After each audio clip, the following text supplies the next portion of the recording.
Hey everybody, this is Rydo and we're back to Yooka-Laylee. So, it's been a couple days since I last played, and that probably is going to prove to be somewhat helpful, but I also looked at a walkthrough and then kind of have forgotten everything that the walkthrough had to say. So let's see if I can even remember what the buttons are. So, yeah, I don't know what there is to take from that per se. It's just that we're going to play a little bit in this level and see if we can get a little bit more done, and then we're just kind of gonna, I think, leave this area and go to the overworld, and from going to the overworld then get the final thing, if we can get the final thing. Get the final few things and then beat the game. What we might run into here in particular is a problem where I've not really bothered to try and defeat the one bad guy that we can fight, the giant moon lady. We really haven't bothered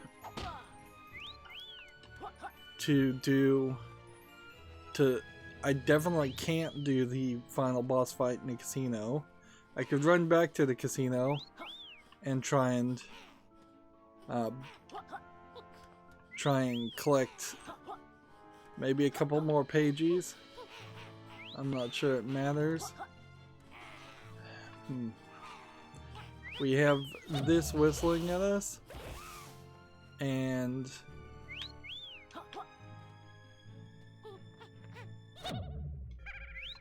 yeah.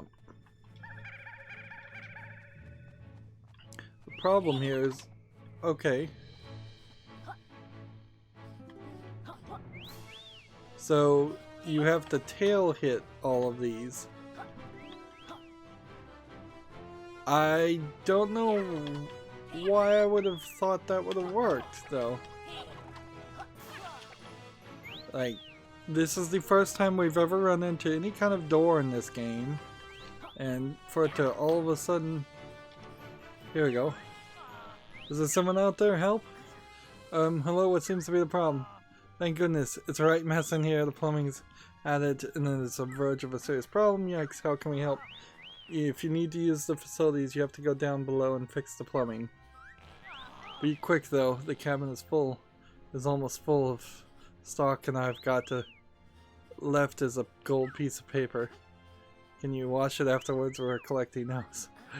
Laylee, we'll be as quick as we can, so just hold on. Thanks a bunch, fellas. Hold on, I'll get the door for you. I've got the remote.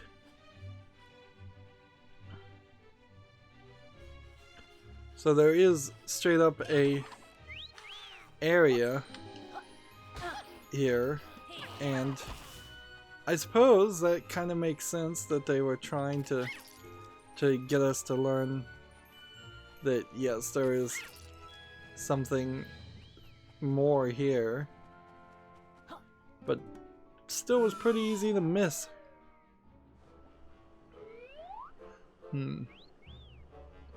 So there's a whole nother level called space plumbing. Let's do this, or at least try. What does this button do?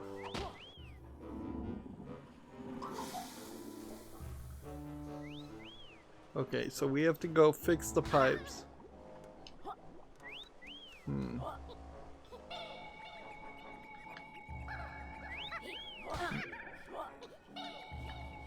Alright, so here's the problem. This, without moving particularly slow, will take forever. And then I'll run out of...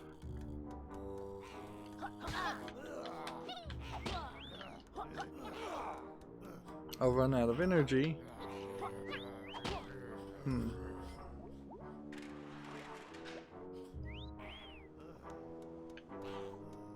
Meanwhile, we've got things on the ground.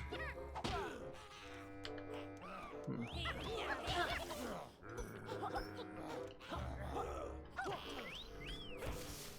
We've got things whistling at us, which I suppose if we weren't in this area, we wouldn't have things whistling at us.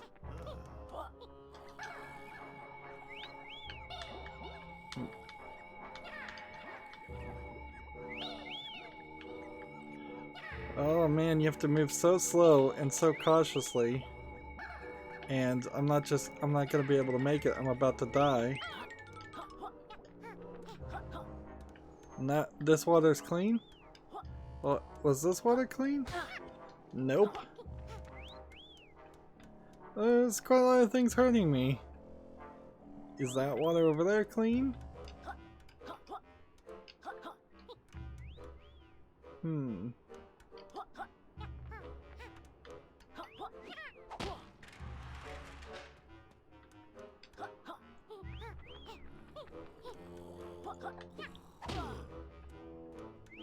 And these guys still just can't be defeated.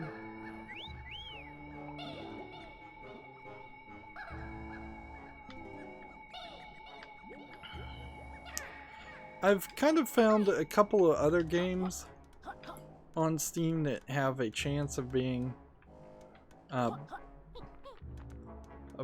better collectathons.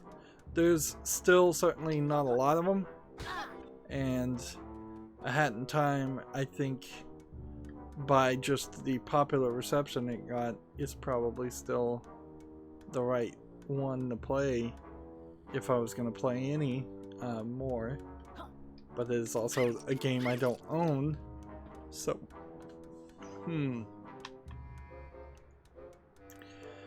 This is weird because I'm fairly certain they want me to go into invincible ball form, which is not a mode I've done a lot of, and then either have it roll this direction, which will magically remove the edge shields, or there's some kind of button I'm supposed to do, like these grating filters.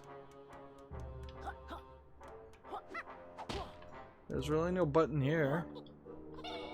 So, yep, it really is just they want me to roll this all the way over this edge. And that connects that. Which means that they wanted me to do the same here.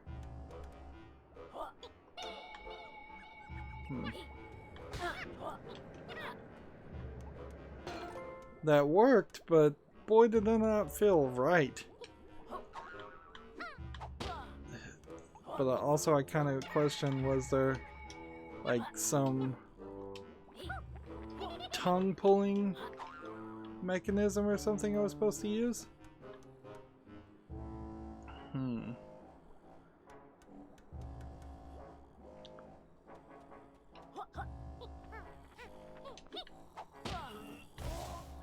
Wow, took 3 hits to kill those guys. If they were supposed to be characters that we spent a lot of time trying to fight and kill, why weren't those guys in particular the bad guys at the beginning of the very first level? Like, those big spinning guys could have been a boss at the beginning instead of making some other bosses.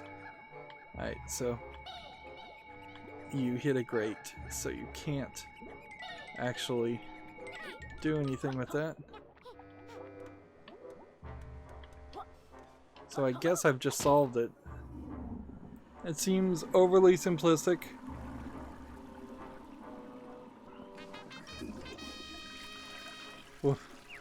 Overly simplistic and not really the greatest move.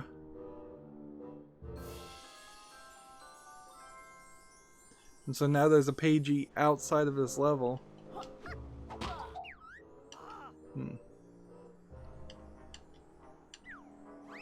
Oh, really?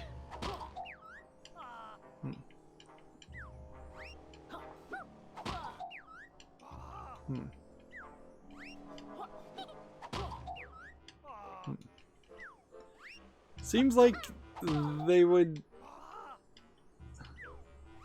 It's odd to have the same line of dialogue there imply that I'd create a deadly fountain and then not be able to create a deadly fountain.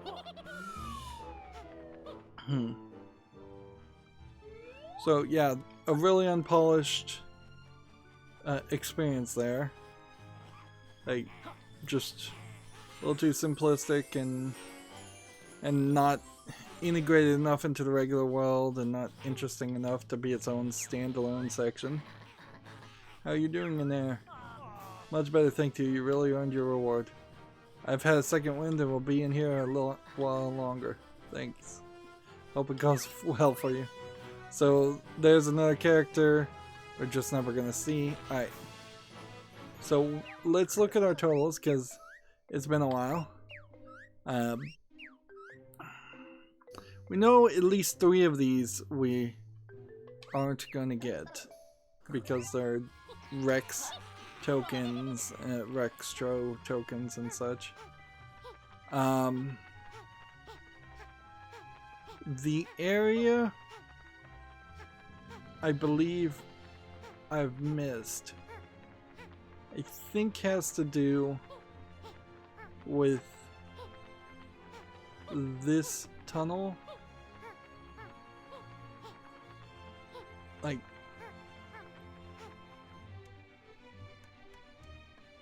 let's go talk to this guy and see if he's still loading. And see, I wonder if that's just a joke and the robot never talks to you. So that one goes that way. That one goes that way. See, I recall reading that the walkthrough wanted me to go here.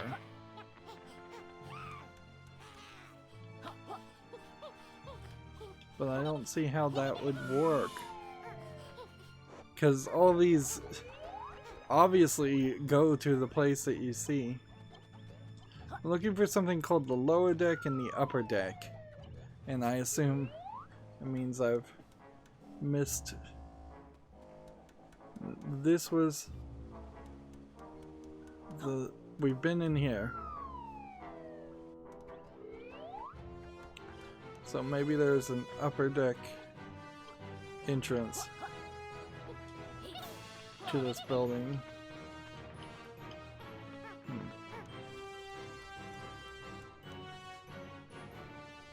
Well, it does go up in a connection to this building. Or this globe, which I guess, for lack of a better term, I could describe as a building.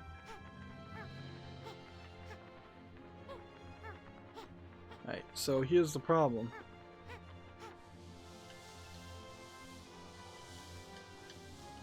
I'm gonna fall to my death. That's what's part of the problem here.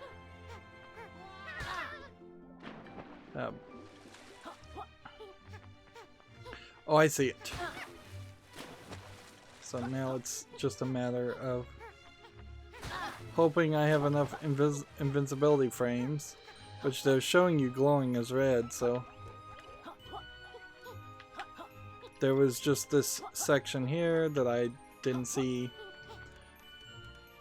because, in part, your desire to stay in an area is pretty low in this, and because I'm not really staying in smaller areas to look around and see if there's anything to find, because there's no real breadcrumbing telling me that I need to stay in a specific area and look for something. There's just a lot of up. A lot of, a whole lot of nothing, frankly, in these worlds. So, it's not super surprising. Seriously? No life for me. Yep. Unlike the Mario 64 worlds, I would argue the Mario 64 worlds, even though they are small by modern standards, their tightness in their size also was one of their best factors, because then you're not wandering very far looking for something. If this level right now was a Mario 64 level, you would start with at least one coin here, probably another coin here, another coin here, some kind of enemy maybe over here to give you a bit of a challenge to get through this door, and just generally point you in the right direction.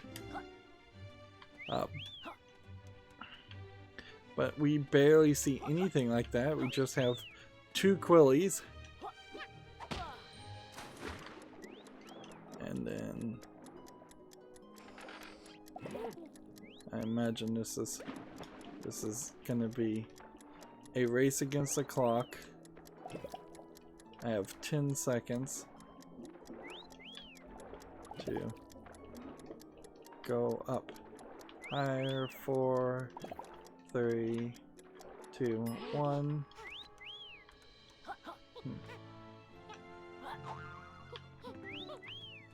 And the whistling, while helpful, the really bad choice in sound effects, I'd have to say.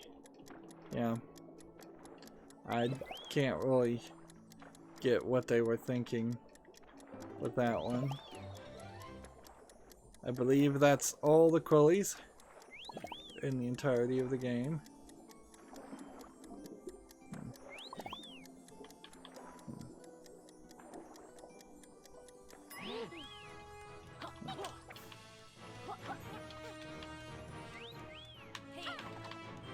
There's a bone floating up on the other side, which I assume might be an indicator that there might be a pirate treasure.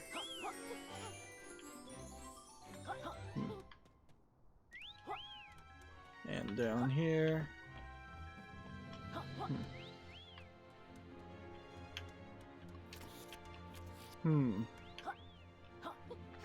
So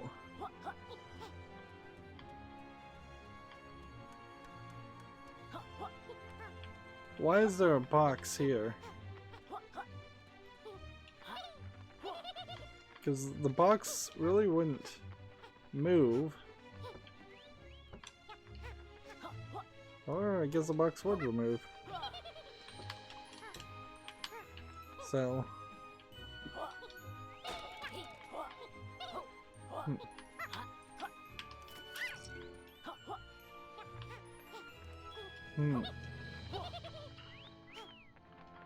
So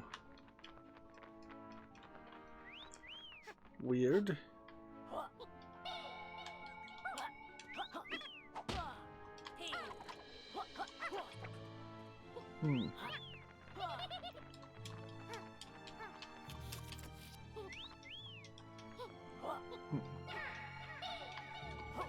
Well, I broke one box, but I can't break the other.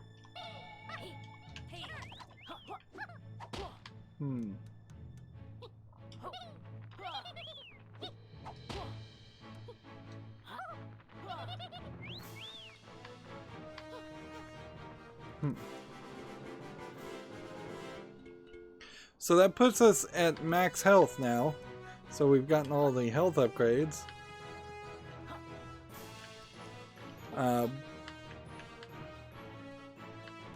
Is there any other thing we can do? No, I think we have to raise the water, and then it was a matter of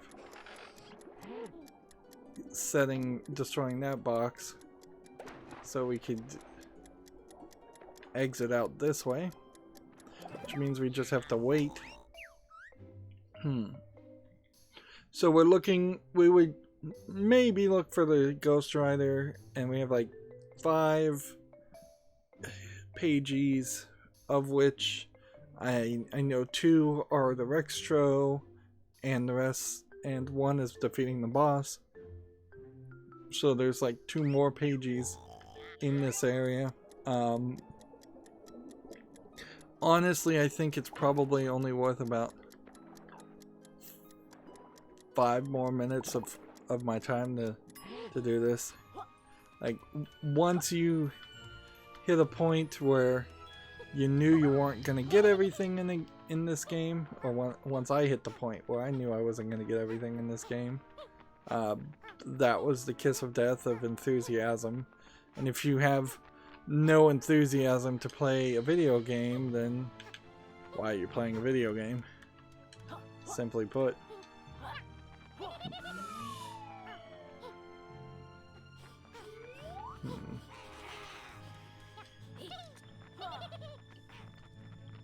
Go through one loading room to go into this room that has nothing in it, to go through another loading section.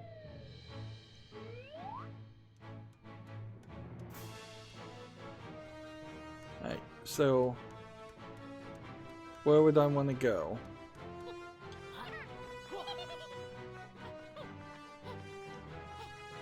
This island is the Rextro with the Flappy Bird game. And if there was... What? The music cut out because I got too close to the Rextro. If there was some other switch or something that activated that alien, I don't think I would be able to just figure it out and find it. This is this area.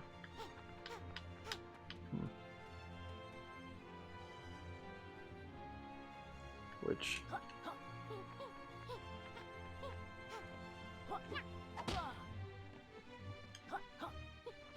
I suppose we can do that.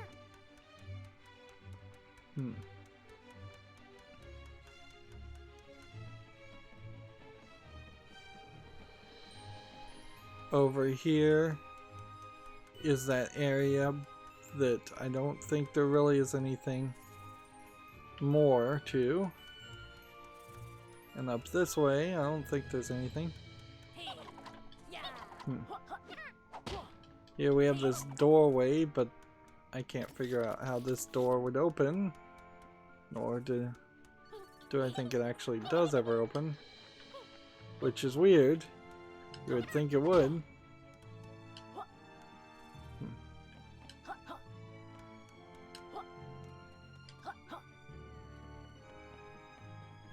The jetty, son.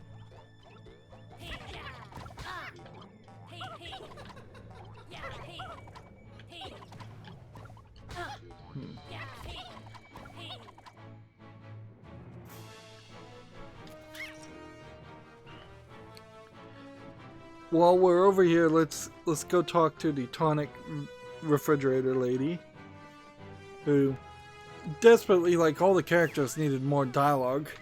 Like, so if we go gain 1 butterfly health slot, let's see what that does with our health. I guess the easiest way to check that would be to hit this. Yes, it does give you 1 extra butterfly health spot. But how you would be able to use any of these abilities, except for in small factors, is beyond me. Like, clearly you needed the hunter ability to not fall under the category of being just a regular tonic, and instead it needed to be a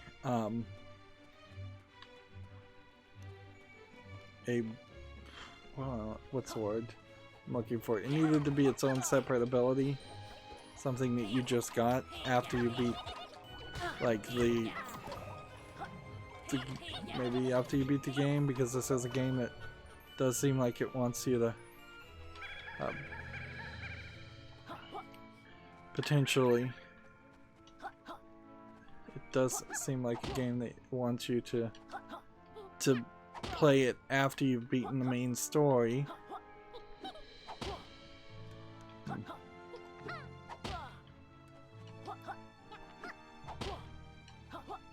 We're looking for one Ghost Rider, but it's not a hidden Ghost Rider. So all I'm really doing right now is wasting my time.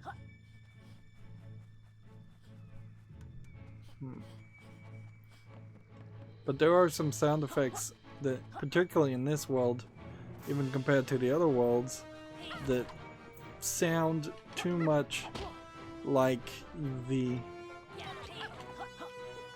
They just sound too much like other sound effects, giving me the impression that there's something around when there really isn't.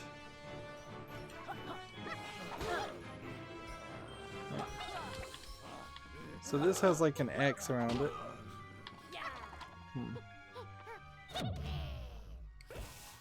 So it seems like they don't want me to go that way, but I don't know if that means anything.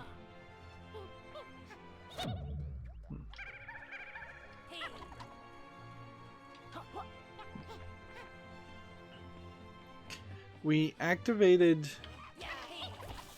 the aliens from appearing by like pounding a rock on one of these planets or something. See, there's a little alien head here.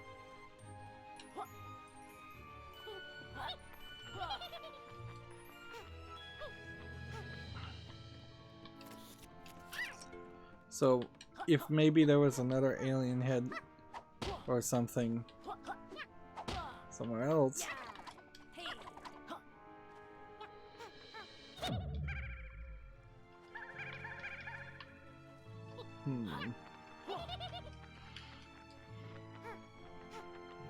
But yeah, you're really left with nothing.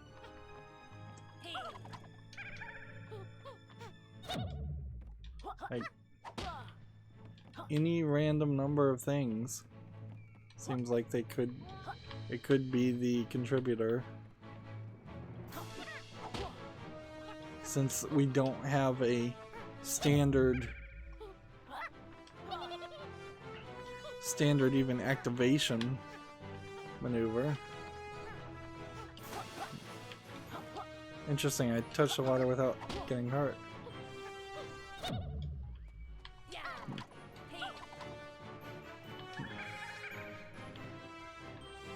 So yeah, I hit every piece of rock available.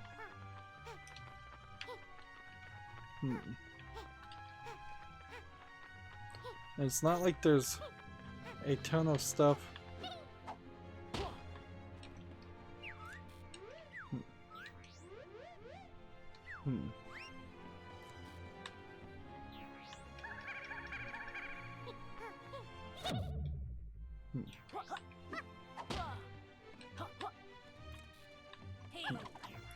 Yeah, there's... Maybe you have to beat the boss to talk to that character. Maybe that unlocks something else. There's nothing obvious here.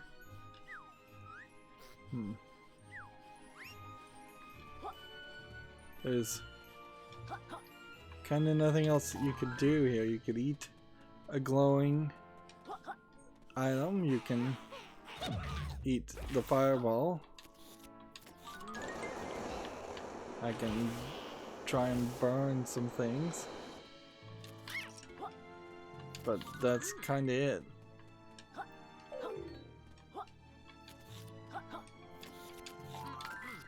There you go. So the only thing I could really think is run this way and hope you still have enough time to come over here and talk to him.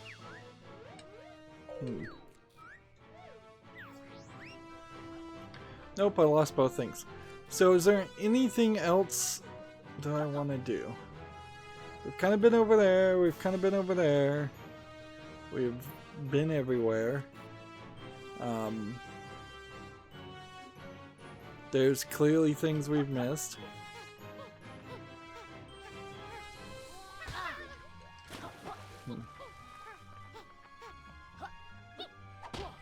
We'll try this just to see if maybe this is a broken teleporter that doesn't actually teleport you. Seems like it might be. Nope.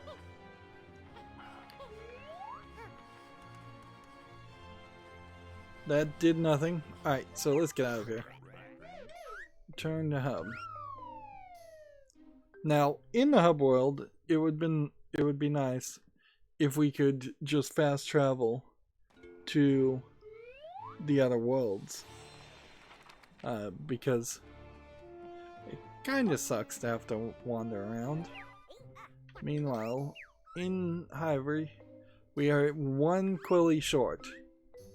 But we don't have the energy expansion in this area.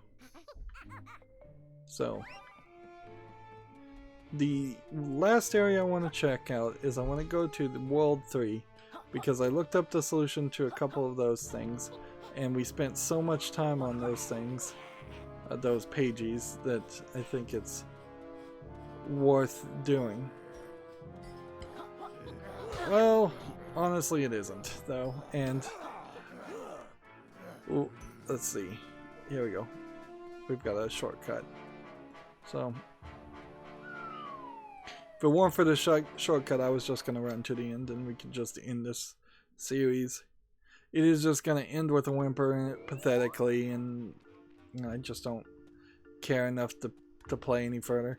It sucks. There are things about this that still feel very nostalgic, but also there are things that just needed to be improved since I imagine Banjo-Kazooie happened, or Mario 64 has happened. It's like 20 years, possibly. Maybe a little less than that, but like it's been a very long time since these 3D collectathon games were first introduced. It's a shame there aren't more of them, but if they're all going to end up like this, it kind of sucks. And there might as well not be more of them at that point. I would also potentially argue that there is room for these types of games. Like, even in a free-to-play microtransaction world, collectathon games could play upon that and become infinite collectathon games. Games that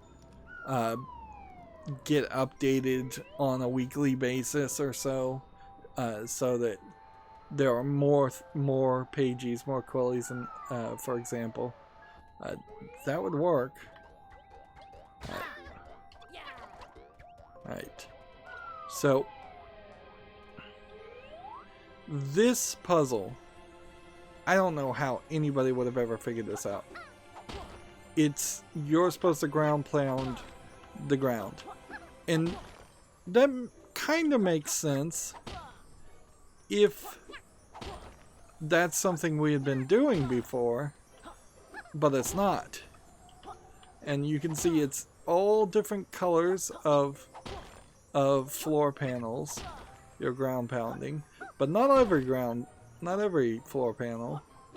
You can speed yourself up a little bit by hitting multiple of them if you target. So I spent probably 30 minutes trying to rush to this area with a fireball ability, flame ability, which would have been a much more logical solution because it's a gameplay mechanic we've been doing throughout the rest of the game. And that wasn't what it was. It was figure out that you're supposed to ground pound the ground and then push this on the steam vent when the boiler had been beaten. You couldn't have done this without the boiler. So I guess a fair question to ask would be, what are the totals in this level? So this is Glitter Glaze Glacier. So there are 2 remaining things. What was the Rextro ability?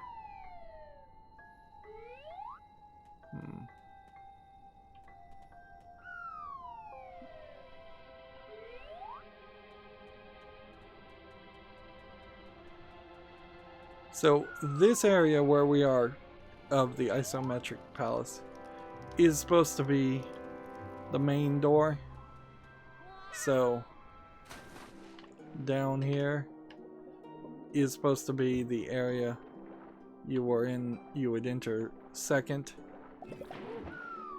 And even if I can't open the gate to connect these 2 areas of the isometric palace, it doesn't really matter, I don't think. So there's something somewhere around here that you're supposed to be able to do this. Ground pound and open the gate. Maybe you just hit it.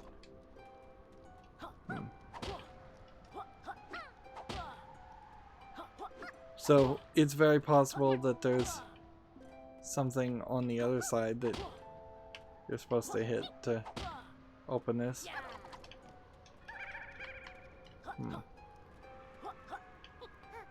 Or maybe it's just glitched. But the good news is it doesn't really matter, I don't think. You definitely don't enter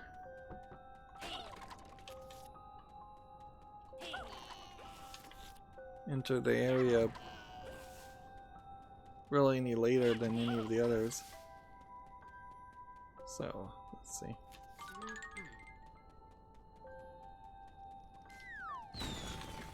Just go through here.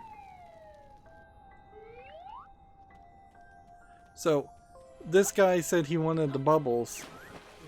Sorry, tubs bubbles all gone. So, what they want us to do is get under the water here and not turn into one bubble like this, but instead do this over and over again, which is something we had never done before. Just tapping the right trigger button. Wow, you made bubbles. Thank you, lizard. Everything working now. Though solution left funny taste in Tub's mouth.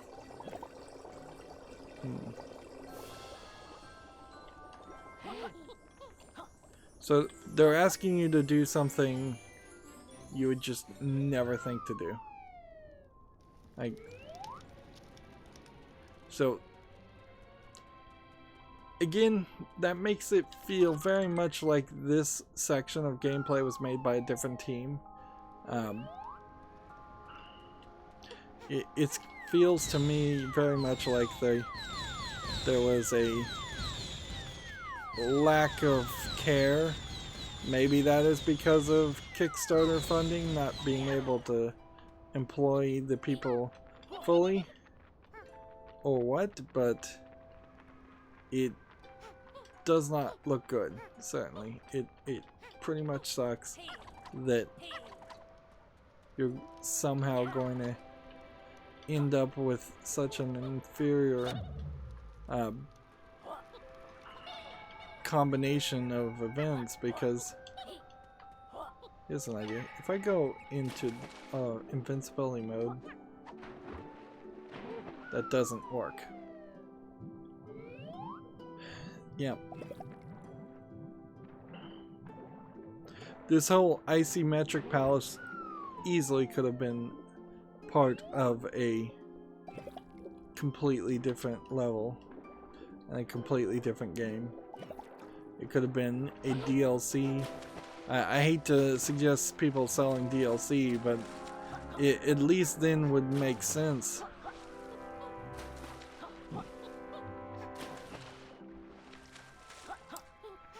If something was not part of it. Of course, this puts you in a weird position because theoretically I would want to find the last ghost. And if I could find the last ghost and feed him, then that would tell me, that would give me the last Pagie. But where would he be?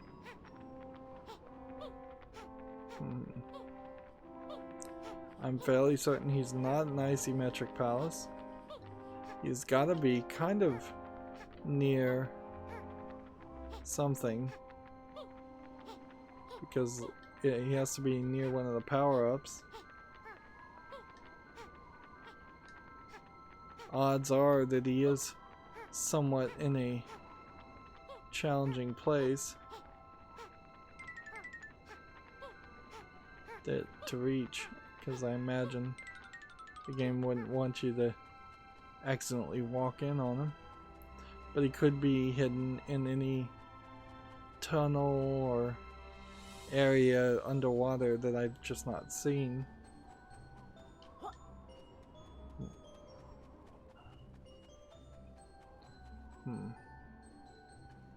He could be on the edge of something like this, because this would be a area you wouldn't visit.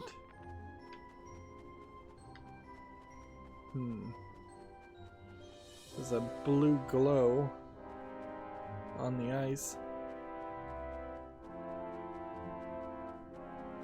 It really is heart-sinking that any little hidden place might be the place something is, and there's just like no breadcrumbs to tell you where to go.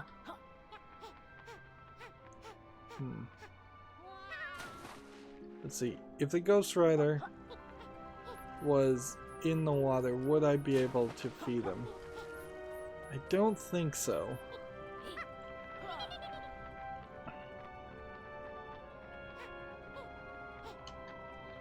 Yeah, so there's probably a confirmation in that he isn't there.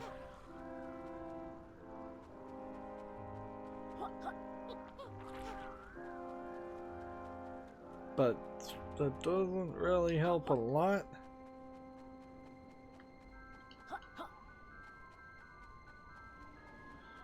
We've been all over this world.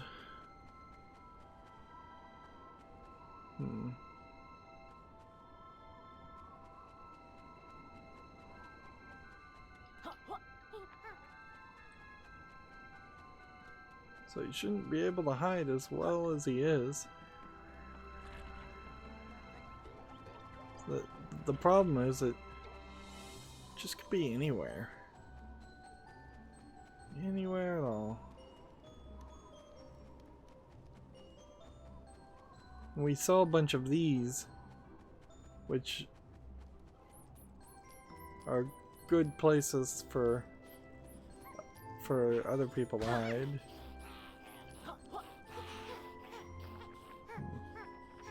There was a Ghost Rider here, so I don't think we would run into two so close to each other.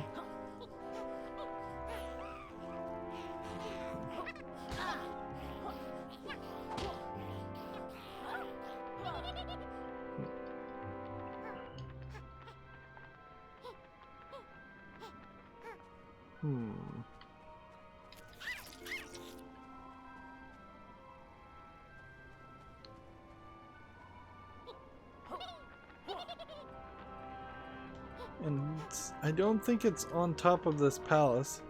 because it stops me from flying up that high.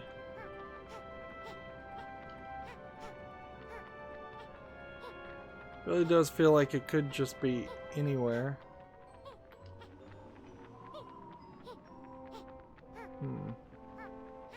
In any cave, any transition section.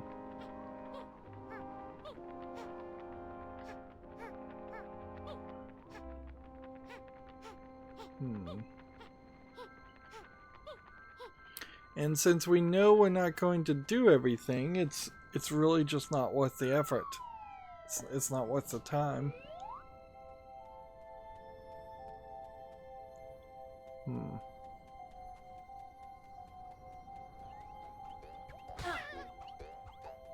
Yeah.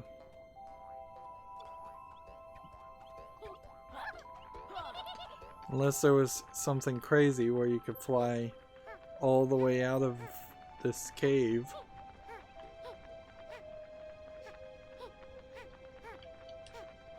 That would be weird. And unexpected, certainly.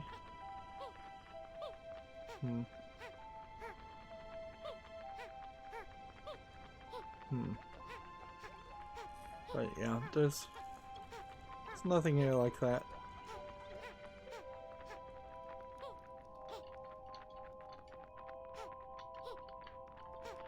And our hunter ability to find things is proving itself useless. Yep.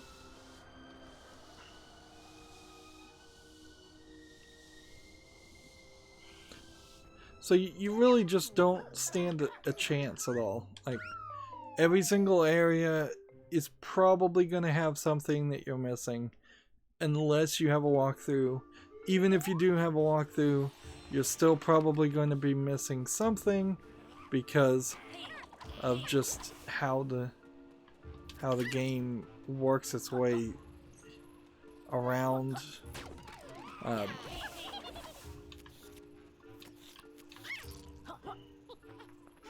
Like, just to look at the totals here, we have one Quilly that we're missing in Ivory Towers. We have, I suppose, 16 Pagies that we'll just never get, one energy expansion, and 2 Ghost Riders to collect. But what's not being mentioned here is that even when we look at like Travel Stack Tropics, where it looks like we've gotten everything, we haven't gotten everything there because we didn't get the pirate treasure. Same is true for this area. We didn't get the pirate treasure, or the one ghost, or the last Pagie from the one ghost. Moody Maze Marsh, I believe, is the only level where we've actually 100%ed it, and we put in a decent amount of effort. Almost certainly never going to get everything done on Capsule Casino because there's a minecart race that's just, the controls are not programmed well enough for me to be able to beat it in a reasonable amount of effort. I just don't care. And then because of all that frustration, there's somehow 5 things in Galleon Galaxy that I don't care about doing also. So we're just left with a lot of things. Ivory Towers, there's the slide race that's a frustration. So now the final kick in the nards here will be, we'll try and beat the boss, and we may find the boss is too hard. Now, generally speaking, when I play games, I'm not really much of a quitter, but I will quit when something is just ridiculously difficult.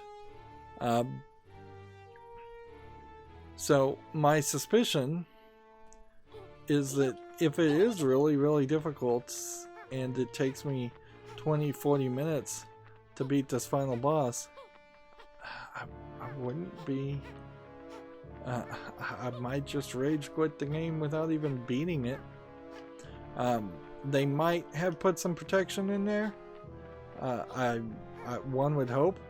I can't really even call this a kids game anymore. at this rate, but one would hope that maybe they made this final boss fight a little bit easier and a little bit more reasonable. And so, knock knock, who's there? Whatever. Knock knock. No, we don't need our drive Tarma. Oh, it's you. I don't know what drive Tarma is. How did you make it all this way past the corporate creations? We walked past most of them. Had to whack one or two, though. Quack, you foul fool. I told you we should have invested in that private military portfolio. What would be really frustrating also is if we have to do another quiz. Anyway, now that you're here, fancy coming up for a cup of getting the heck off my property tea? Yes, please. With a slice of give me my book back. Well, my office open door policy is closed unless you've collected, say, 100 Pagies total. Look, sir, they've collected a ton of Pagies for the one book. Maybe we should let them come on up. Quack, stop winking at me. I'm flattered, but once bitten, twice. Oh, that's an adult joke. Oh yes, you too. Well done on the Pagie quest. So you had to get 100 Pagies. Why don't you come up and attempt a hostile takeover of your precious book, haha. So you definitely wouldn't have been able to beat the game without 100 Pagies. Which, honestly, I wouldn't put it past some people to not even bother to make it that far. And they lied, there is another quiz. Welcome to the bonus round. As always, I'm your host, Dr. Quack. What? You said we were finished with the quizzes. I lied. As usual, there are 10 questions that need answering correctly and only 3 lives. And watch out, contestants. These questions are extra tough. So here's the thing. This is dumb. This is bad. Even if this is a reference to Banjo-Kazooie that had quizzes in it too, that was still a dumb idea. How many do I have in total? Let's go with 129. That seems right. If they weren't going to make Dr. Quack a character that we fought, he could have just been the side character and we just don't do anything with him, and then set him up for maybe being the bad guy in the next game. We don't need him to be a quiz master for sure. According to Steam, I've had this running for 200 hours, so let's go with 134 hours. Oops. So I guess 34 hours by its count. 6 of those.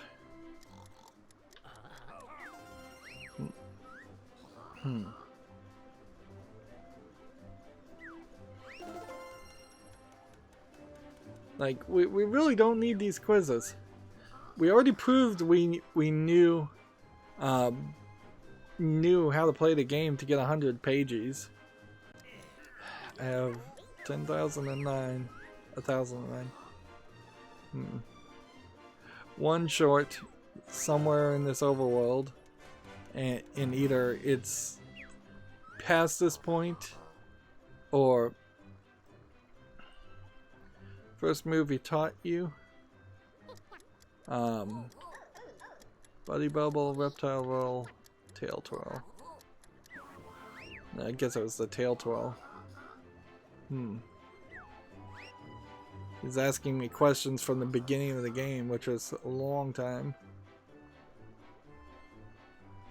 Well, with the gambling games, it's called the Capital Casino. Yeah, I don't want to fail this and have to do this a second time.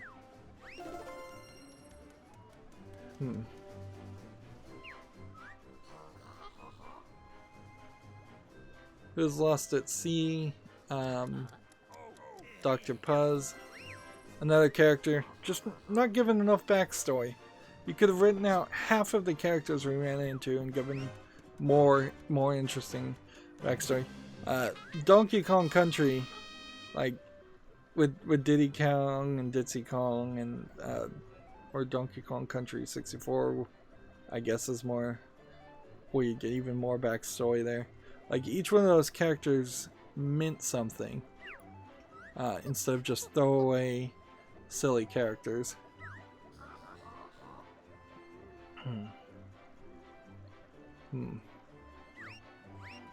So we don't get anything special for defeating the quiz other than hopefully never having to take the quiz again.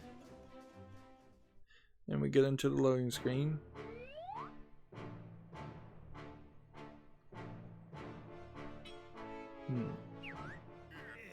This guy's been a faceless voice for the entire game.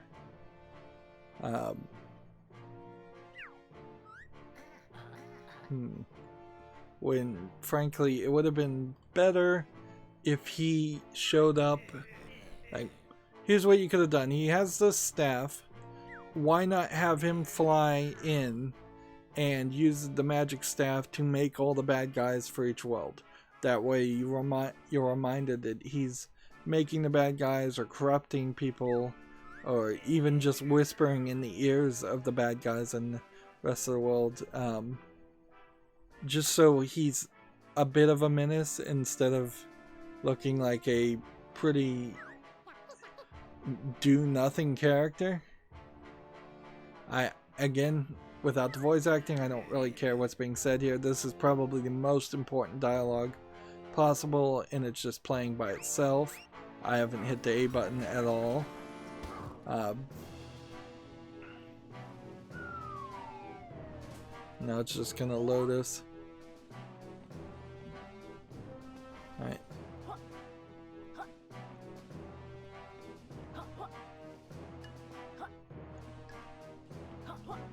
What does that say? The boss.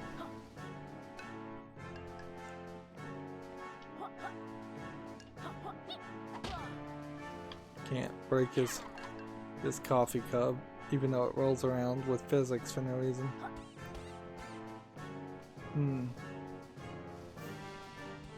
Doesn't seem like there's any collectibles in here, so this is just kind of a pointless room.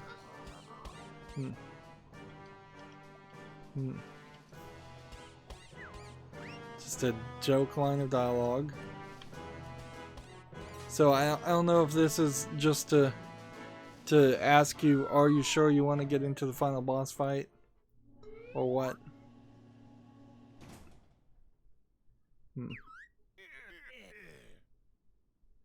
Can't believe you followed me into my personal pulverization chamber.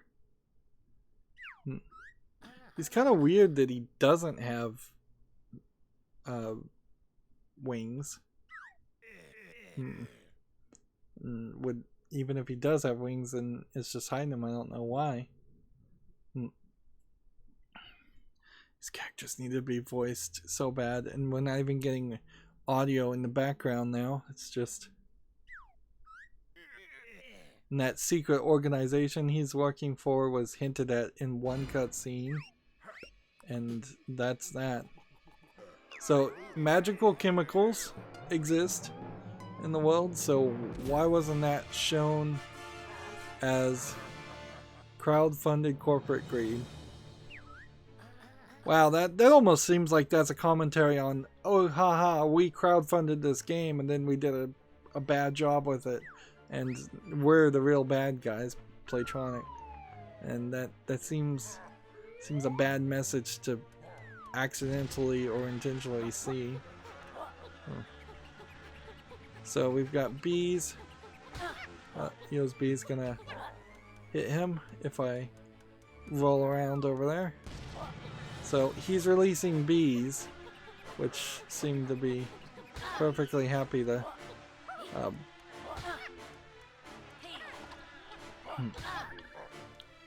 hit him. Which why bees would attack him, I don't know.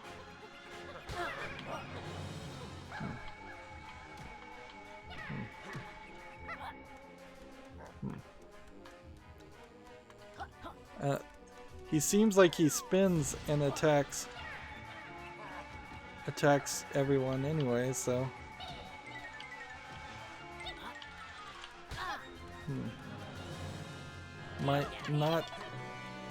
Am I succeeding at anything, or am I just like the bees will hurt me, and I can't like hit it back or anything, I don't think.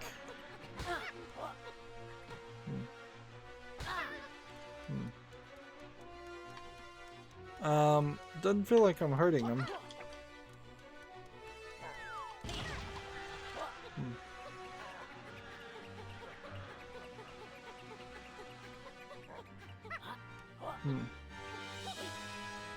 So am I supposed to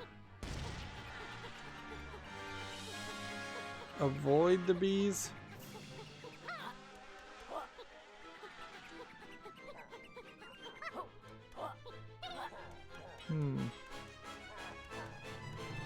Yeah, he seems to be getting frustrated that I just avoided the bees, so I'm guessing that's what I'm supposed to do. Which this is kind of just a throwback to having just the roll ability.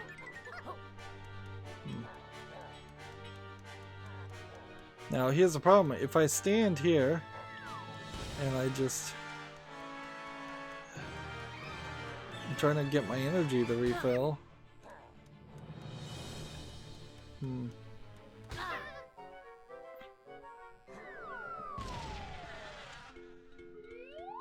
Well, game, you're not really helping me here.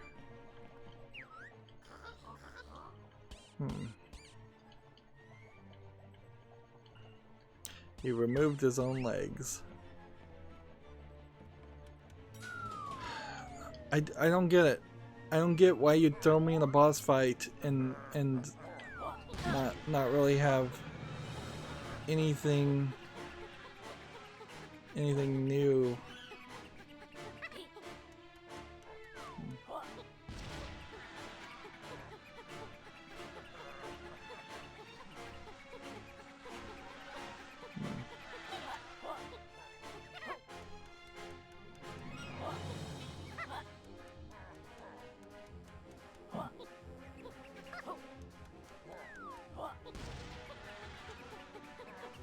So it seems so defensive.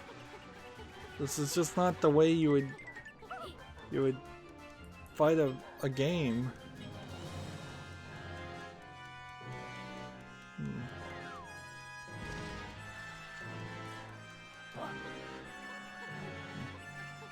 And I barely have enough time to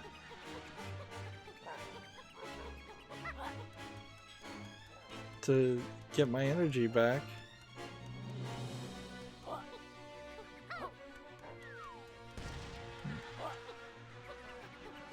2, 3, 4, 5. Not enough.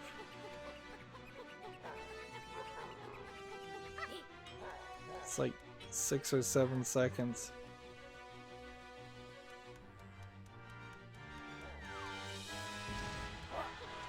I really don't have enough time to be ground pounding.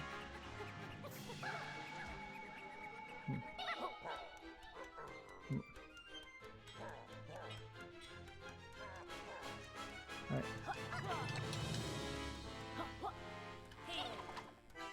Am I supposed to hit this guy?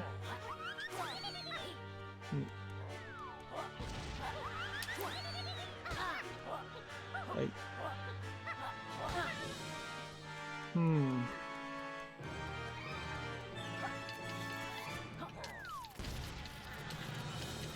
Why can't I eat the bees, by the way?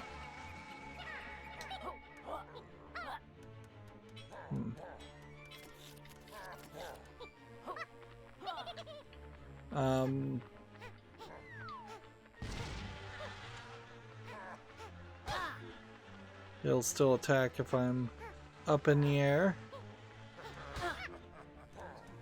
This is ridiculous. Let's see.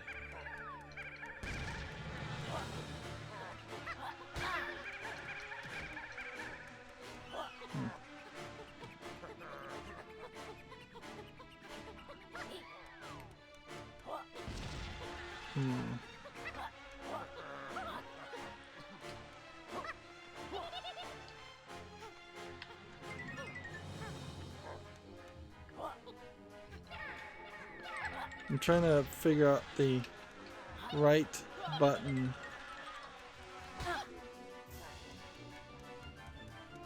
Here. Like, what is the right button to do the super attack?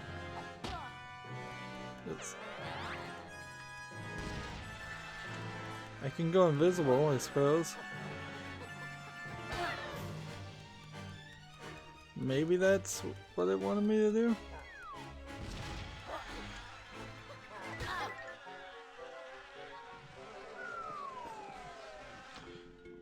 Alright, well, I don't feel like it's necessary to go through another hour of this. Let me just look online. See. Yooka-Laylee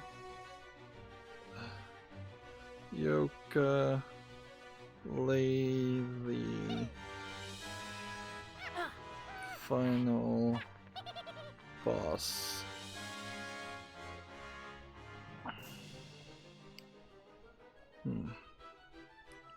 How do we beat him? It's arguably the toughest boss in the game, and that's not including the mandatory Kratos thing.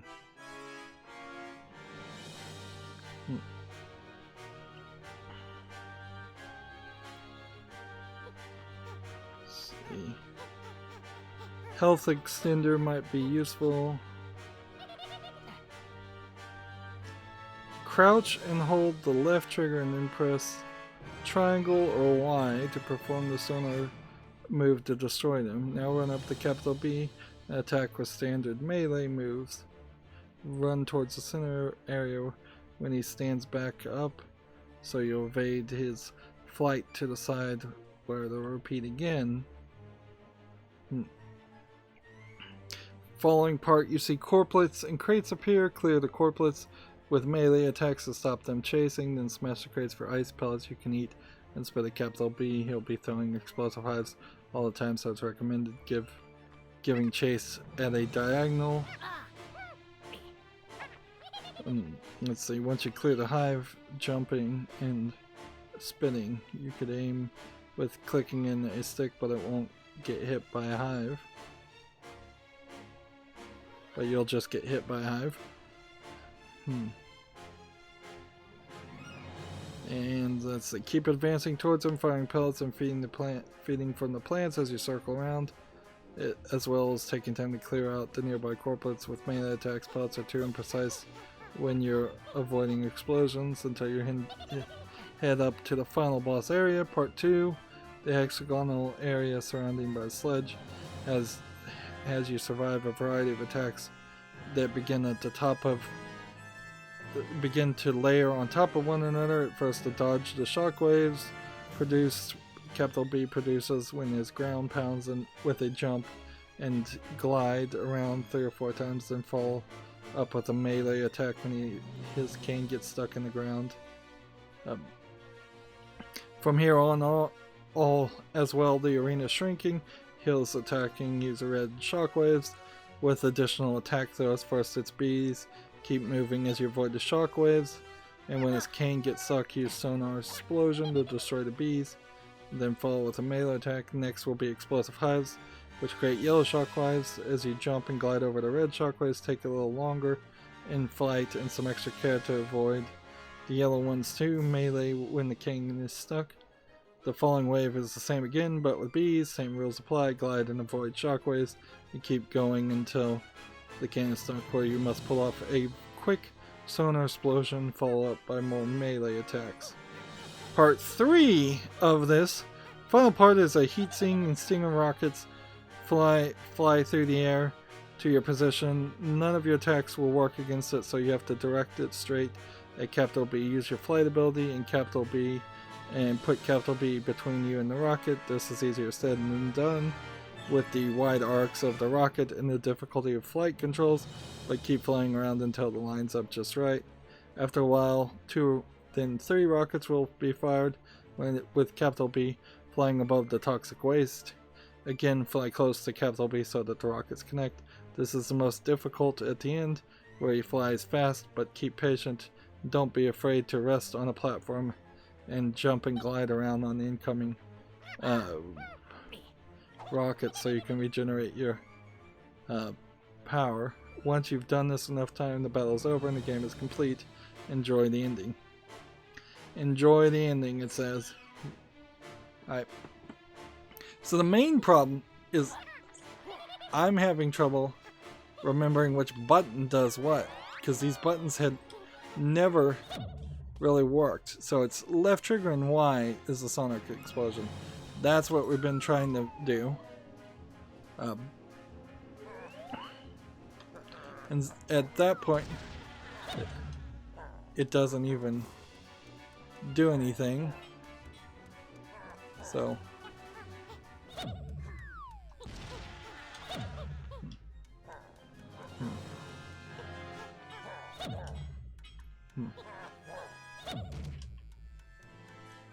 So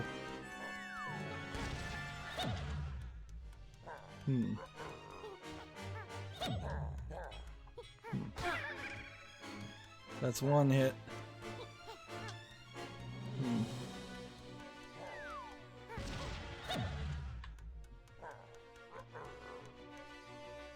So we're doing that like 3 times. And doing a quick sonic explosion, I don't know how you do that. Like, it's doesn't seem like it's easily done. Alright, so now I've got to wait till my energy refills.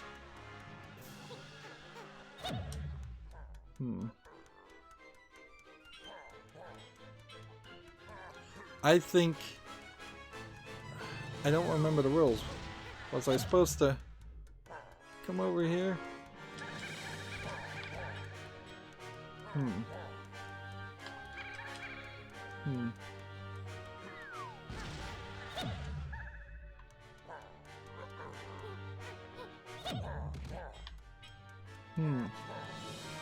See, that seems like it's hitting them, but it really isn't. There we go. So you have to hit them, and maybe I was supposed to hit them multiple times there.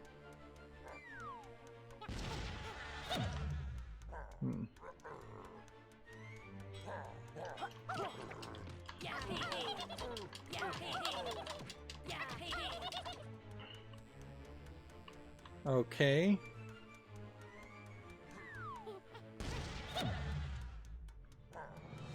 So, like, super difficult because you just wouldn't have a clue what you're supposed to be doing. Like, when I compare this to beating Bowser, like the first time, or the third time, ouch, right in my stocks and shares. Quack, you foul fool, send me up some corpulent backup. And whatever you do, don't get the corpulent crates mixed up with the ammo crates. So, if there was ever going to be a pageant for this game, the thing I would say in particular is don't... let's see.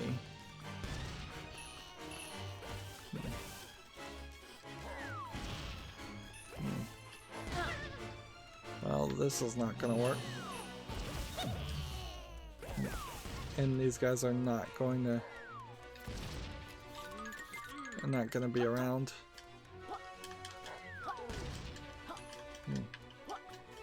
So, you gotta jump and shoot, which is really not something that we've even done a lot of. The good news is it does seem like these these abilities don't seem to run out very fast compared to every other instance.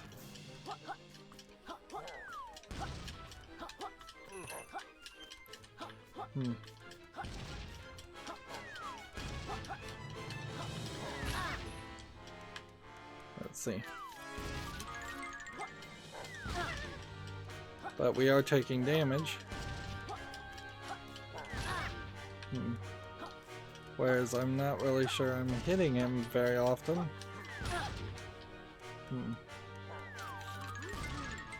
Let's see. So this is why they want you to kind of zigzag and attack on a diagonal.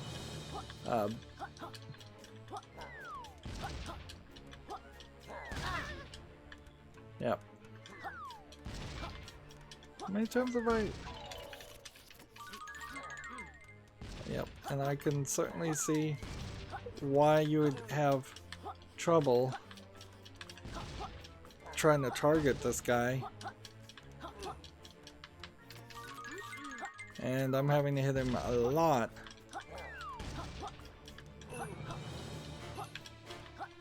Then we get a weird, like, sleigh bell sound effect every now and then. I guess when we hit him.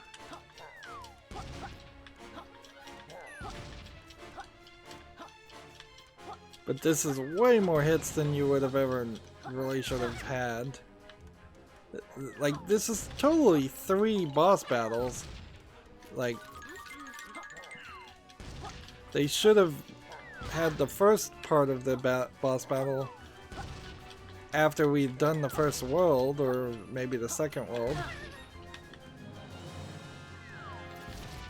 Here's a question. If I die, do I have to start all over again? Because if I do, that's gonna suck.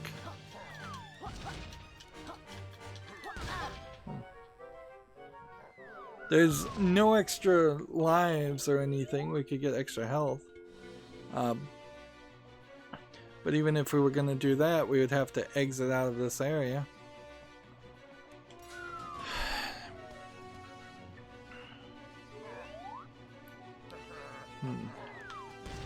So.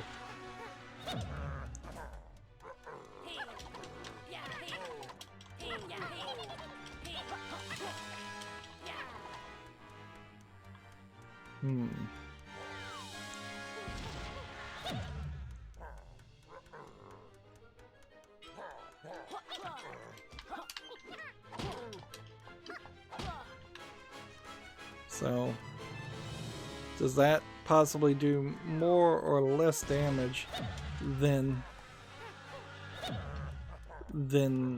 hitting him regular?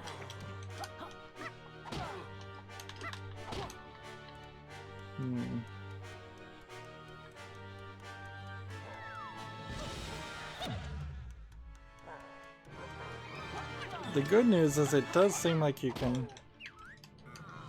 Yeah, seems like you can get through the first part pretty easily. Once you know what you're supposed to do. Yeah, that would have been a fine boss battle, particularly if you had Dr. Quack specifically mentioning like the solution.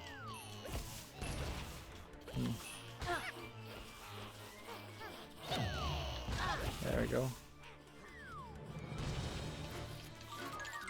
Alright, now.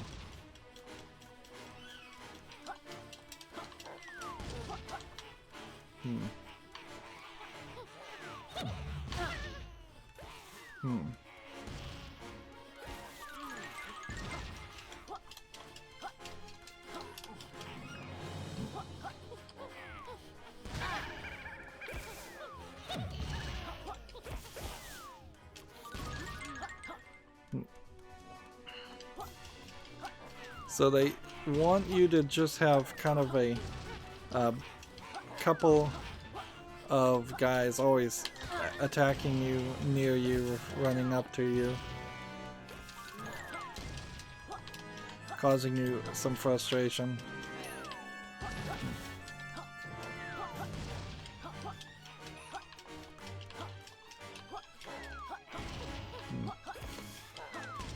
I don't think the explosions are specifically hurting them, but it might be.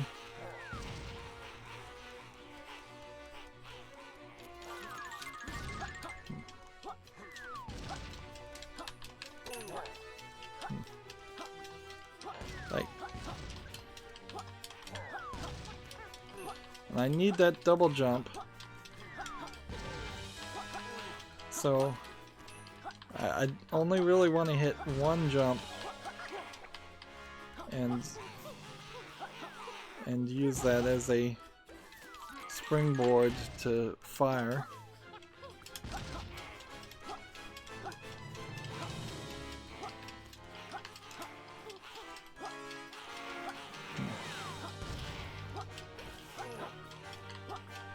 How many times have I hit him though?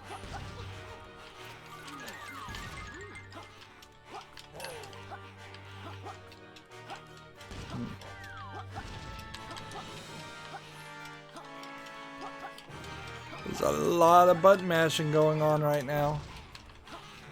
A lot of adjustment. A lot of desperation plays, for lack of a better term.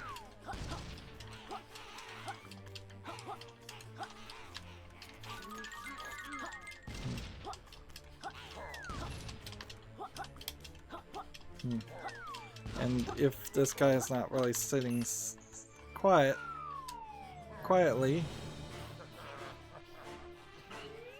and so we didn't just have an abrupt move to the third thing. Time to take this struggle to the boardroom, struggle to the next level.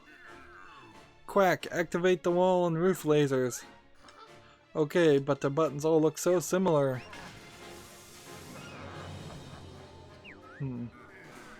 Quack, you bird brain. Oops, I think I hear the phone ringing. I best go answer it. Alright. So now yeah. I have like a small amount of life. And alright, oh wait, he's stuck, so we should have hit him then. One. And honestly, this is probably about as far as I'm gonna get, and then I'm just gonna rage quit. Because yes, I could like butter, but why? Why even try?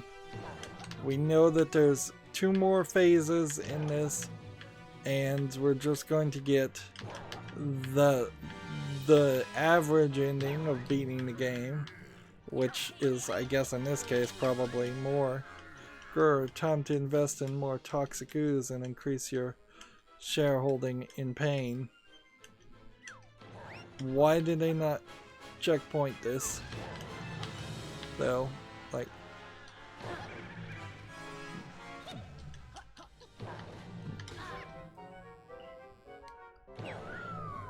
so yeah, unless they checkpointed me, like, I have no desire to try and do this battle one more time.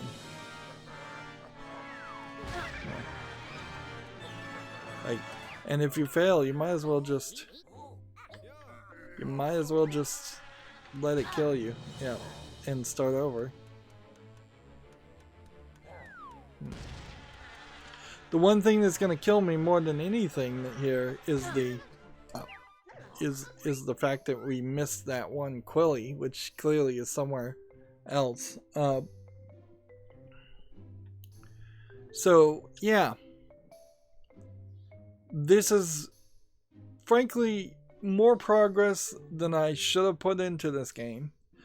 We've gotten 129 of 145 Pagies in total, and 1,009 of 1,010 Quellies. We got all of the health extensions, all of the Rextro coins, which you had to get if you wanted to get all of the Pagies.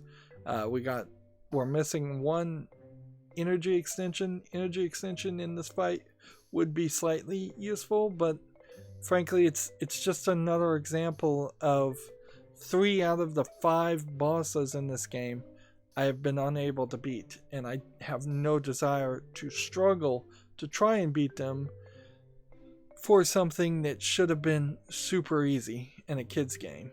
Like, this game, compared to Mario Odyssey, as someone who hasn't even played Mario Odyssey, looks so bad in comparison. And it looks bad in comparison to Mario 64 too, because there's like 30 different worlds in Mario 64. There's 5 in this game. There's no reason that they couldn't have split it up more instead of making giant open worlds that aren't well designed. We're missing 2 of the Ghost Riders. We can break this down to the areas where we're missing things. We're missing 1 Quilly and 4 Pagies, specifically in Hivory Towers, and that would just be in the rest of the area. And we got most of the things in the first level and most of the things in the second level and everything in the third world, but Capital Casino particularly was the point where things went downhill fast, and Galleon Galaxy isn't an improvement enough to compare to Capital Casino to bring things back into place. So it's just not good. Just not good. Now imagine if I loaded back in the game, I could probably end up somewhere else. Meanwhile, the other thing we had that I said we'd look at is this Rextro arcade. The game says we've spent 71 hours in this game. I don't believe that to be true. So I imagine the Rextro 1 player is simply several games. So Glaciators we played, Carto's Karting we played, Beep Bop we played. So there's one called Jobstacle Course. The aim of the game is to beat Obstacle Course and collect quills, much like Main Adventure but with better camera. Then we have Gauntlet Run, or Gauntlet. Take to the track and blast corporates, Chaos Field. Shoot 'em up. This was in the game, Hurdle Hijinks. Up and Nova is the Flappy Bird one. And then there's a beat 'em up top-down game. So I have no idea what they were thinking here, why they spent time making these little mini games. Like, this should have been spent, this time should have been spent making the main game better. So I hated the Rextro games. Why would I want to play those? That doesn't make any sense at all. And then options, and I guess we could look at achievements. This game does have the achievements inside of it, so we can hit A and see what we didn't collect, which usually I just mention these. We didn't get all the tonics, we didn't get all the Pagies, we didn't get all the power extenders, we didn't get all the Ghost Riders. All of those kind of make sense. We didn't collect all the quills. But then we have things like defeat Capital B at the end of the game. I'm not gonna do that. Defeat World 4's boss. Not gonna do that. So we really are just rage quitting here. Defeat World 5's boss. Disrespect the idol. I don't know what that is. That's kind of a secret one. And then there's a couple more secret ones. But we got most of them. Unfortunately, unlike Xbox or even the PlayStation system of trophies, if you don't get 100% of all the achievements in the game on Steam, playing this on PC, you basically get nothing. Like, you have the achievements, sure, but that doesn't really mean anything because it doesn't get highlighted. Steam only really highlights things that 100%, and that makes a lot of games impossible or not worth caring about the achievements, because a lot of games have at least one incredibly difficult 100% achievement or it's not even collecting all the collectibles and doing 100% of the game. It's sometimes just putting in a ridiculous amount of effort or a ridiculous amount of time. I suppose these statistics, of which there is not a lot, I don't know why you would make a page that had only 5 statistics when almost certainly the game is counting more statistics than that. Minions defeated 882. Maybe there's an achievement for defeating 1,000 minions, but I bet not really. That'd be asking a little bit too much. And then whether you defeated them by the ground attack or the spin attack, or I assume it's the ground pound attack that we defeated 19 with, and not some other kind of attack. I imagine if you played 2 games, maybe these statistics would combine, or it would combine all the save files so that you could get the Quillies and the Pagies above the maximum you could collect in a save game. In one save game.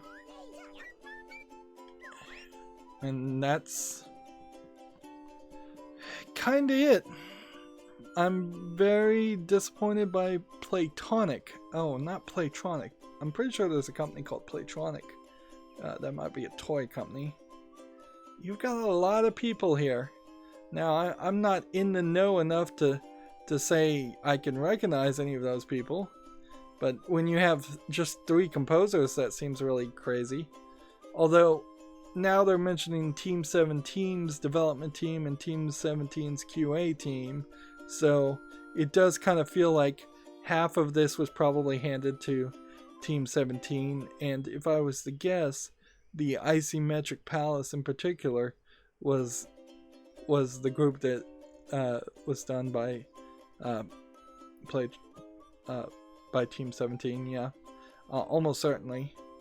And Team 17 has become more of a publisher than it used to be, so there's a lot of people there, but apparently they had also external dev support and a Korean distribution and publishing group. Are collectathon games particularly popular in Korea? I don't think so. Like, Korean games are mostly esports games, MOBAs, or gacha games. And now they're just listing people who I think kickstarted the game.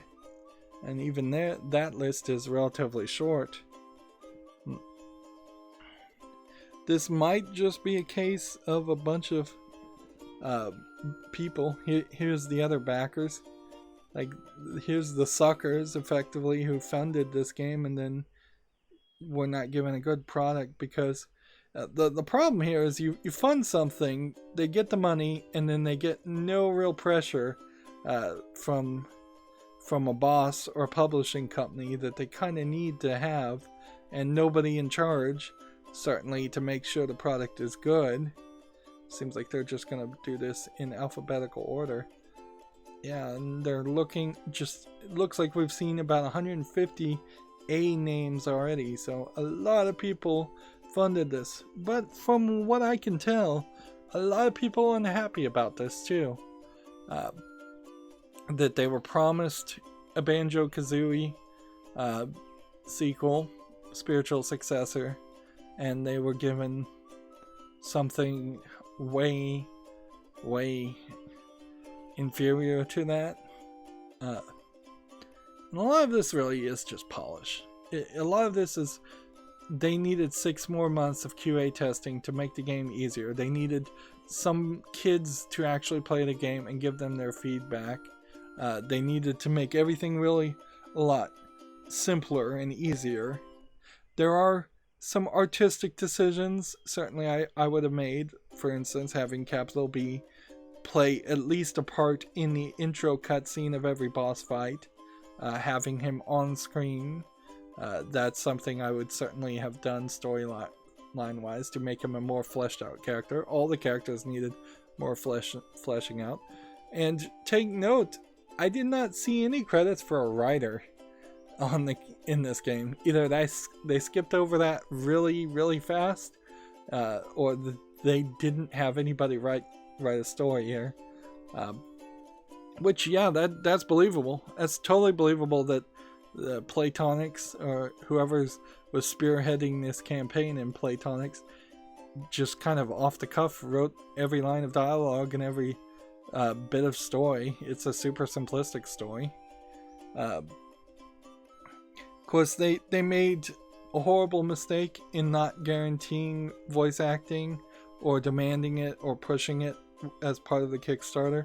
It would be funny if it turned out that voice acting was a Kickstarter tier and they just didn't reach the funding there. I suspect that's not the case though, but it desperately needed that. Even Mario 64, Mario goes "Let's go" and makes sounds that sound like somebody speaking instead of just gibberish. But yeah, they totally needed voice acting. That would have worked a lot better. Other things, like you should have just had the Knights of Camelot characters are fine, but they're almost characters that should be in their own story. If that was going to be its own DLC that got added later, or 5 extra missions, that would have been fine. The Pagies needed voice acting. The race guy, I think you're always going to have some races in the game, so he should have been in every world, and he wasn't. Even though there almost certainly was either a slow floating gliding mission where you're racing, or there is a fast-paced race in every mission. So the race guy should have shown up in every world. I would say the alien girl could have shown up in every world, or even the 2 alien, the frog-like alien character could have shown up in every world. That would have been fine too. But then I would have gotten rid of, like, the snowmen. They didn't really add anything to the story. I would have gotten rid of, and it would have been super easy to have in place where each of the snowmen were, that you had a Knights of Camelot character standing there instead. Or you could have just had the Knights of Camelot characters standing right next to the snowmen and have them talk and the snowmen not talk. That would have also, if you were voice acting, reduced the number of voices you would need. Simple solutions. Surprising somebody didn't do that. Surprising somebody didn't think of that. We are still at the A's.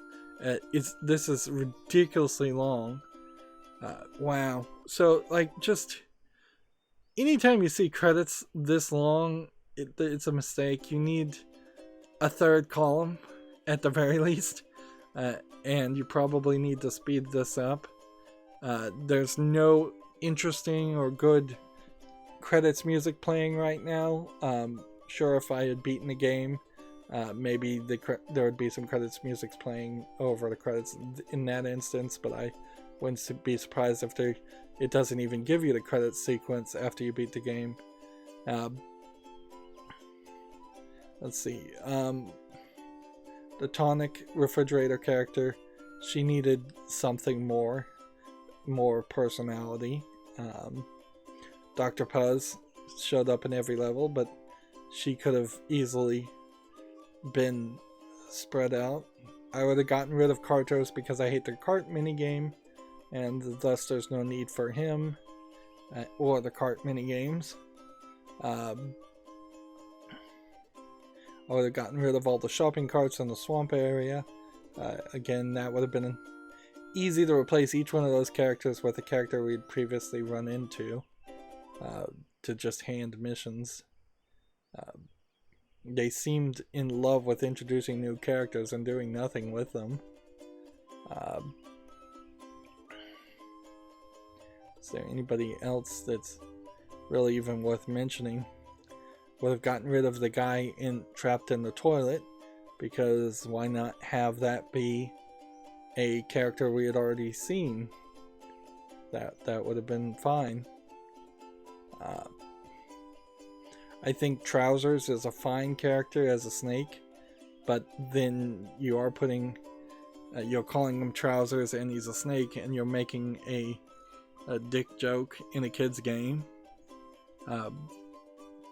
which is not really appropriate. Let's just be honest there. This game has this odd tendency of not being really appropriate for little kids, when it totally looks like it should be for little kids. If they didn't want it to be for little kids, then why don't you just make a mature rated, like hyper realistic, not cartoony in any way, collectathon game? That would have been something different. I don't think there's ever been a hyper realistic collectathon game. And if there has been one, did it have two characters like Banjo-Kazooie and Yooka-Laylee, which, by the way, having two characters in this game really didn't mean anything. And at the end of the day, since the Yooka-Laylee, the Impossible Lair, which is a spiritual spin-off, is out now, I kind of don't feel like I want to ever play that game. Because I had already seen reviews that the Impossible Lair part of the Impossible Lair is impossible and really, really difficult. That one reviewer spent about 20 hours playing all of the game and then 60 hours getting the final unlockable and defeating the Impossible Lair without dying at all from a new save file. So he ended up spending 80 hours on a game that really only has about 20 hours of content in it. That's unacceptable, and we certainly see it in this previous one. They have this either inability to make a game well balanced as far as difficulty, or a desire to make the game incredibly difficult, which still doesn't make any sense. And we're not even making it to the end of the A's. So, right trigger to speed up. No wonder they put up these the controls as soon as I started the credits too. Like, speeding through it, you still can't get through the A's. And it's not like I looped around or anything. How many people funded this? Seems like everybody did. There we go. There's the bees. So it would take probably 3 minutes just to get all the way through all of these names. These poor suckers. And I really hope that people who kickstarted this game learn their lesson and never kickstart another game. Even if it's made, but it seems like it has a lot of promise. It's just not a good idea for individuals to fund businesses. It's not even, if I can get into a bit of a political rant here, a good idea that people are forced effectively to put their retirement savings into 401ks that then buy stocks in companies and fund those companies' efforts. It's not a good idea. It's not guaranteed income. It's not controlled by any means. You'll never get a controlling share as an average Joe running a 401k. So it just stinks. And Fake is no better, where you get a percentage back if the game sells well. Although I imagine for all the people that funded this game, they probably did get their money back, but maybe they didn't, because maybe for every single one of these names, they got a free Steam key. Which that was certainly a problem happening with Kickstarter games in particular, is that people were pre-selling their game through Kickstarter and then getting no extra sales on launch day, so they have incredibly low like day one sales because everybody who wanted the game already kickstarted it and already got their free key. Of course, now the problem is people are kickstarting games and being promised Steam keys, and then the Epic Game Store came along and said, actually, we'll pay you for exclusivity, so give out Epic Store keys instead.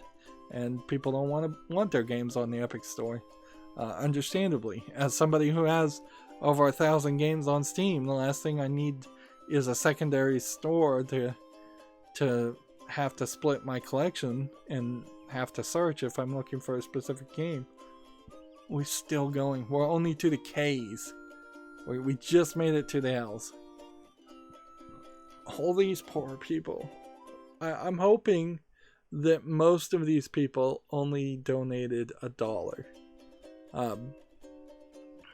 Which I imagine less than 70 cents actually went to the development of this game. But let's say on average each one of these persons, these names that are zooming by, you would need 4 columns. You would need 5 columns. This is just way too many names. And at a certain point, I don't know why you wouldn't just put this in a text file or a web page. Web pages could get taken down, but I would just include this in a text file. Like, this is not realistic to have your credit experience for a player to be 20 plus minutes. Like, this is almost certainly a guarantee that you don't get shown the credits when you beat the game, because it would just be way too long. We're now at the R's.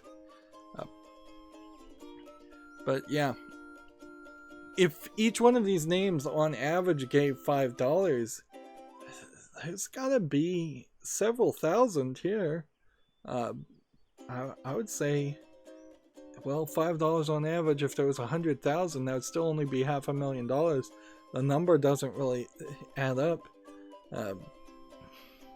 If you spent $500,000 making this game and it came out at this level, that would be far a bad investment. You should be able to do a lot better. But if this was $5,000, then you shouldn't have had a game anywhere close to this. I don't know. So it feels to me like, for all the people listed here, they probably didn't get their money's worth. That's what it feels like to me. I am glad I didn't look at credits or reviews of this game before I started playing it, because I did have fun for the first world or so.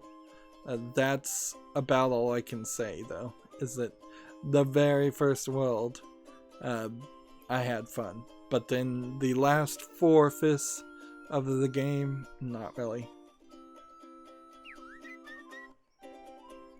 Let's see. Make a cup of tea and prepare for a scroll again. So they're even warning you that the credits are super long. Yeah, I don't know why they would have programmed local multiplayer into those mini games either. It's just bad. It's just all so bad. No polish on this at all. Visually, very attractive, very pretty. Suckered me into buying this game, certainly. And it's a sad statement on the quality of Steam reviews that this is 74% mostly positive reviews. Because I wouldn't put this as a 74% out of 100 game. Like, games that are average are given 7.5. To say this is 0.1 less than an average game is untrue. This is easily a 6 or a 5.5 out of 10.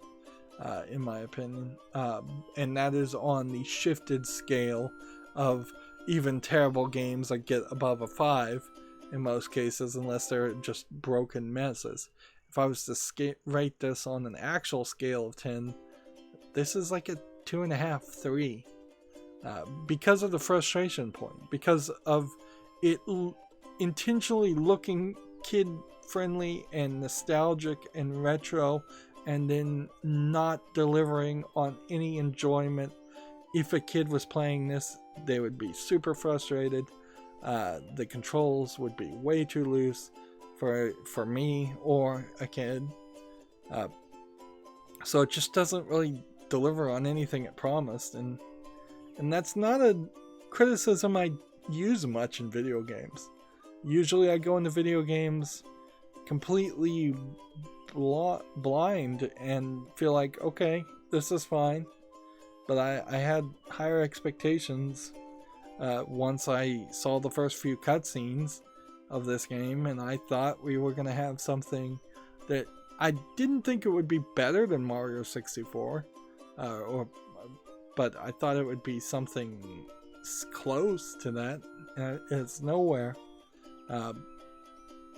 So maybe old nostalgic games should just stay old nostalgic games, and people shouldn't try and make new collectathons, because it seems like it's a lot harder to do, or you have to think of new concepts.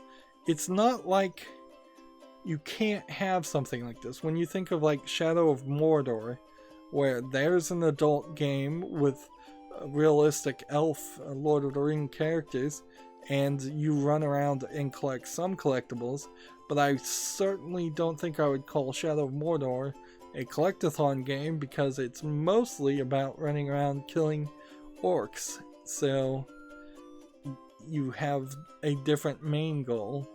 And even most standard first-person shooting games for adults have some form of collectibles in every level. So maybe the concept of collectibles has just been excised from collectathons and added to other games that have better gameplay mechanics and tighter controls and better story. And so it very possibly is just a step back to say our game is going to not be so violent and is going to be cutesy and cartoony and kid friendly. A level of cartooniness, frankly, that probably doesn't exist anymore. Like if you would look at just an average year's cartoons, even on Netflix or on Saturday morning cartoons, if those are still airing in your area, or Cartoon Network or anything, and excluding Adult Swim, cartoons made for kids nowadays don't even look like Yooka-Laylee or anything like Mario. They are now much more Adventure Time style animations, or heavily influenced by anime animations. They are much more action based. They're not Tom and Jerry Looney Tunes for sure. That's 2 or 3 generations back now. So what a game like Yooka-Laylee is even taking inspiration from is a reference that most kids these days wouldn't understand. Anyways, that's gonna be it for this series. Just full-on rage quit at the last part. I cannot be bothered to spend any more time trying to beat this boss when I know I'm not going to be able to beat any of the other bosses. That's it for this series. As always, I ask you to like, share, subscribe, comment, and watch every second of my videos, because that helps me with YouTube, tells them that my videos are worth watching. If you want to check out some of the other games I've covered, there's a playlist link on my YouTube page that has a playlist for every single game I've ever covered. And most of those games, I would say the vast majority, 98-99% of them, I do make it to the end. This is a rare exception, not the rule. And furthermore, if you want to friend or follow me on any social media sites, which helps me with those sites and helps you have a backup notification in case when videos come out, there's a bunch of links down below. And if you want to support me even further, there's a link to Patreon, or you can friend me on Steam and gift me a game off my wish list, or you could just gift a game you'd like me to see. If somebody, for instance, gifted me Yooka-Laylee in the Impossible Lair whenever that comes to PC, I guess then that would be a major factor in me playing the game. I totally play games that are gifted to me. Or no, I guess that's not 100% true. I have been gifted games and have yet to play them all, but I am super motivated to cover most games that are gifted to me. Sometimes somebody gifts me a game that I have no interest in. So that's up to you. If you don't want to make a decision, you can also friend a person and gift them a gift card, which then gives me funding to buy things. If I had extra funding, I would move over right now to a Hat in Time, but since I don't have that funding, I'll have to find some other kind of game to play, some other game. That's it for this series. Again, thank you for watching. Have a good evening.